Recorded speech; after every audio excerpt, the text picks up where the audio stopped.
Hello my living whole friends. As you can tell by the title of this video, this is everything travel nursing. So if you're interested or you're thinking about travel nursing, you're gonna have a whole lot of videos coming your way explaining the process. And as I have traveled over the past 4.5, almost 5 years, I've got a lot of experience and I just want to share that because a lot of it was from trial and error. Unless you do it and you figure it out, you just don't know. So I want to help you guys. First and foremost, in order to travel, you have to choose a company or choose an agency.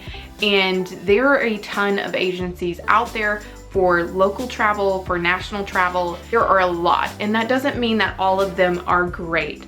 So the first thing that you have to do if you are thinking about travel nursing is do your research. You want to make sure that you are using a reputable company. Read as many reviews as you can. On the flip side of that, take some of those with a grain of salt. You can also look at their business practices and talk to people. Maybe you heard about travel nursing from a nurse that is in the hospital that is travel nursing. You look at, what's that? That kind of sounds cool. I want to do that. Ask. Most travel nurses are very forward about traveling and the perks, the cons. So if you have any questions, shoot me an email. I am here to help. Choosing the right agency for you is extremely important because you are essentially relying on that person, that agency, to get you where you need to go, and to have good business practices in place that they will treat you well as an employee of their company. Because when you travel, you are not the employee of the facility that you are at. You are an employee of the company you work for. So there's a lot of fine lines in between, and as we kind of go through this process with travel nursing, I'm gonna put them all out there. So first and foremost, research a good company, find one that fits, and find one that has integrity and has taken care of their nurses. So, have I worked for some bad companies? But I will say from my experience, some companies are way better than others in taking care of their employees. That's anywhere. And at the end of the day, this is a business. And what I tell people when they are jumping into travel is you treat it as your business. Your recruiter is a professional partner. They are not your friend. They are as much at the end of the day about keeping their budget within the black as much as you are trying to make money as well. The other part of that, when we talk about recruiters, it's very important that you talk to a couple different recruiters.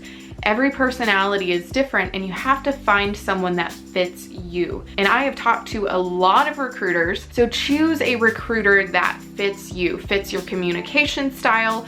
You are also totally okay with asking them what their expectations of your relationship professionally, as well as you setting your boundaries and expectations with them professionally, because that is what it is. It is a business relationship and you have to make sure that you're communicating effectively and you have chosen someone that is a good fit for you.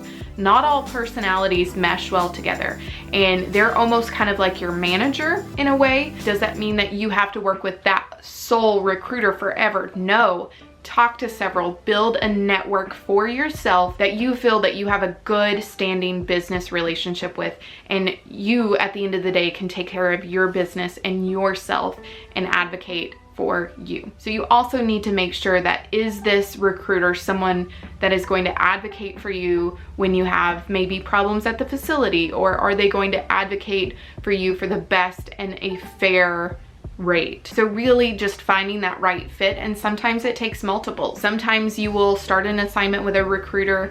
I personally have had one or kind of two cross my personal nose professionally, and when it was crossed, I went my chain of command, and within that switched recruiters, filed my complaint, filed my concerns. So advocate for yourself. You don't have to just stick with the same person. If it is a toxic business relationship, cut it off, move on to someone who will have your best interest. Companies are also, as many as there are, they are different as well in the incentives that they offer for their employees, for travelers.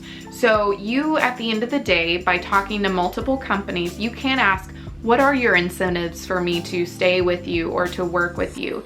Sometimes it's a bonus after so many hours. Sometimes it's paid time off after so many hours accrued. There's certain companies where, specifically for me working in cath lab, they will help me purchase my lead, which is the outer garment that is my protection from radiation as I work. So you really have to peel back the layers to these companies and figure out what do you value, and do they offer that? What is important to you at the end of the day? Within speaking to several different recruiters, you also need to ask about how do they structure their company.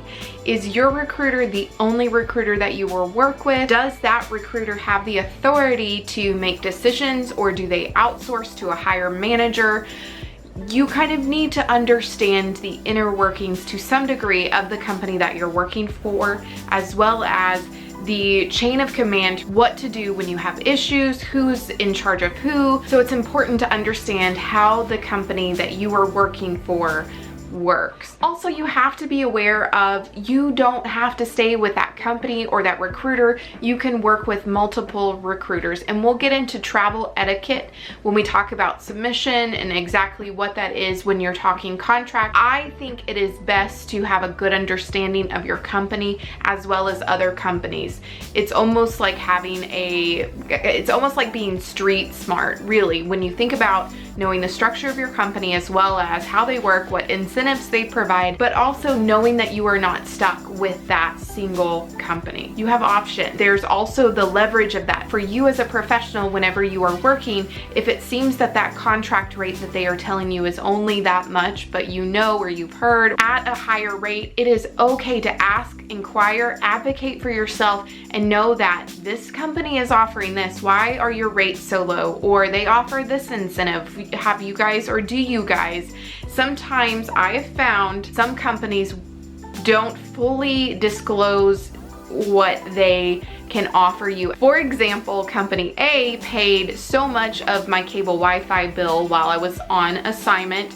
When I moved to company B, I just politely inquired, do you offer this? Because this was a huge perk to the company that I was with prior, and ended up getting kind of the same. They could work that out for me. So it never hurts to ask and to advocate for yourself. I think the biggest takeaway when you're choosing your agency, you're choosing your recruiter, is to know why you're traveling, know what you value, and then know your boundaries and communicate those effectively to who you're working with. I think that's a huge facet to professionalism that anybody in whatever field that you're working in, it's so important to have that transparency and that integrity to say, this is what I value, this is what I stand for, and these are my hard no's. That is how you choose your agency, choose your recruiter, things to watch out for.